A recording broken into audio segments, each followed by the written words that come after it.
Is downsizing a good idea when you're getting ready to retire?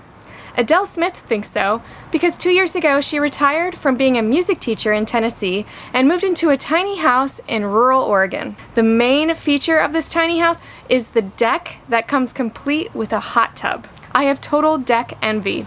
So without further ado, let's take a tour. Make this house our tiny home.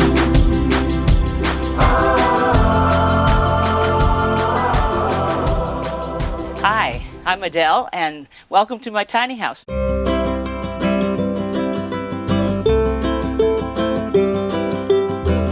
I used to live in Tennessee, and I was in a 1,300 square foot townhouse.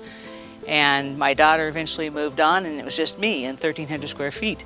I had a lot of clutter. I mean, lots of stuff. And it all gathered dust, and I never touched it. So I realized I use this bathroom. Occasionally I use the half bath downstairs. I sit right here in the living room. I don't even use the other half of the living room. I go into the kitchen for necessary things, and then my bed. And I'm like, if I just took the things that I use, I don't need anything more than a tiny house. I figured it was also a good way to be able to move back to Oregon because it's really, really expensive. My sister co-owned a 20-acre working farm. We got 13 horses, 2 pigs, maybe 3 or 4 dozen chickens. I don't mind helping around on the farm, and it's given me a place to be pretty much rent-free. I'm able to live comfortably on it's a meager retirement.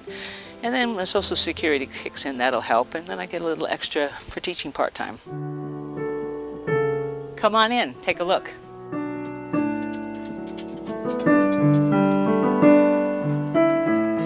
I'm a retired music teacher. I should say I was a retired music teacher.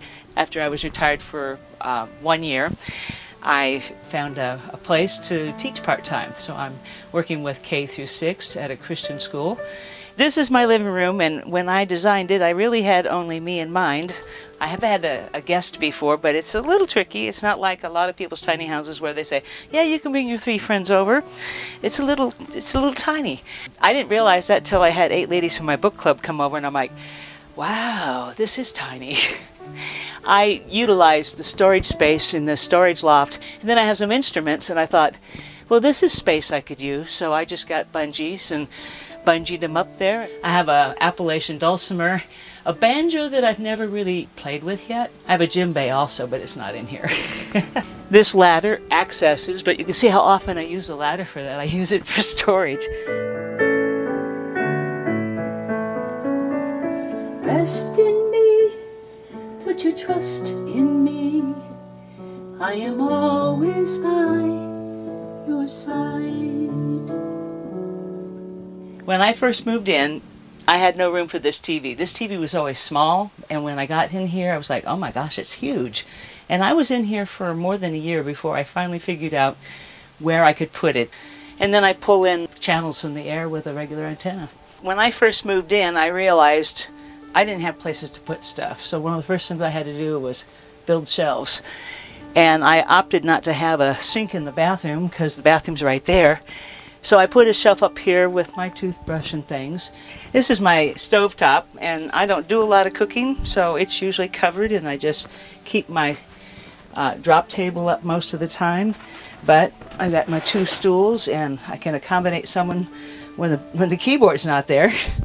And then when I go to play piano, I just put the stool over there and use it that way.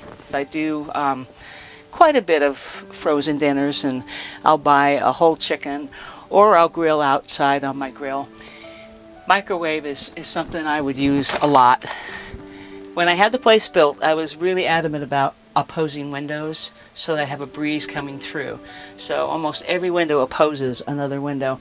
I don't actually use this for any food prep, and it can easily become the place you just stick stuff, which is nice to have a place like that, but I tend to get too cluttered when I do that.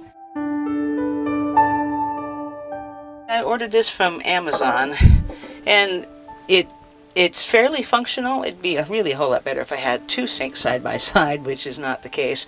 But I do tend to put it up like halfway, and I often put things on here. That's why I got these, to specifically put things and dry that way. I actually joined one of these weight loss things, and they have all this product, and it comes in a big box, and I'm like, where am I going to put it? And that's when I thought, well, like the bungee I had over there with the instruments, I can bungee up here, and it's worked out to have extra storage. Because this is just space I'm not using. It's a little tight in here. I was excited about going to a compost toilet because where I lived by myself and I had 3 toilets. Every time you flush it, you're wasting 2 to 3 gallons of water. Even if you have a efficient one, it's a lot of waste. And that's got to be our most precious resource. So we just flush it down the toilet with sewage.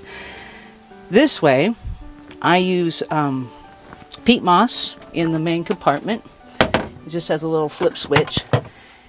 And it doesn't really smell. And after I go, there's a little hook around here, and you just turn it under. And then the urine separates out here. And the beauty of that is I can go out and pour that around the bushes and shrubs. They actually looked a lot better this season in the springtime. And then when I go to empty the compost in here, I have a composter out there, one of those big plastic things. And when that gets full, I just open the bottom and start shoveling and put it around the bushes and shrubs. And so they're happy campers. I noticed that when they did the build, this is a full-size shower, and this was the one thing in the house as they were framing it, because you can't put this in afterwards. You've got to build around it.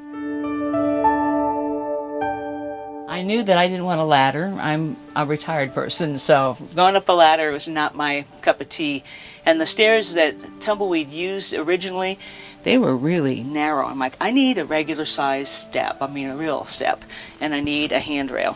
So what they ended up doing, I have 1, 2, 3 drawers, and I have 1, 2, 3 cubbies. This is lost to the closet space under there. This works out really well. I don't even feel like I'm walking upstairs. It's very simple. I had them do dormers, so I have the cross ventilation on either side, and then the skylight. I'm quite content. It's just my size. Most decks are built flush with your door, but you can't do that. If you're going to put an awning on, you're not going to have any headspace when you get out to this end. So this became one step up. And this is freestanding, it's not attached, and it has become not just a great place to hang out and do my barbecuing, but I have a soft tub. It says 2-person tub. I really, really enjoy this. This is wonderful. So I hang out here a lot. Doesn't matter what time of the year, I'm out here a lot. I had the same guy who built the deck come back and build the awning, and I spent some time thinking about that. I didn't want it to be dark because I would lose the light coming into the house. So I ended up with this clear, it's worked pretty well. Of course, you see the debris on it, and it's a little bit hard to clean. I tried doing that last year, so it's a little bit tricky. These 2 benches convert into a picnic table when you put them together. People say, how do you like living in your tiny house? I'm like, how do you like living in your house? I don't think of it as being tiny. I just don't. It feels like a little piece of heaven for me. It's been perfect for a place to be. I'm able to come back to Oregon and retire and live comfortably and be close to my family. So what'd you guys think of that deck? Pretty cool, huh? I'll see you in a couple weeks with another tiny house or travel video.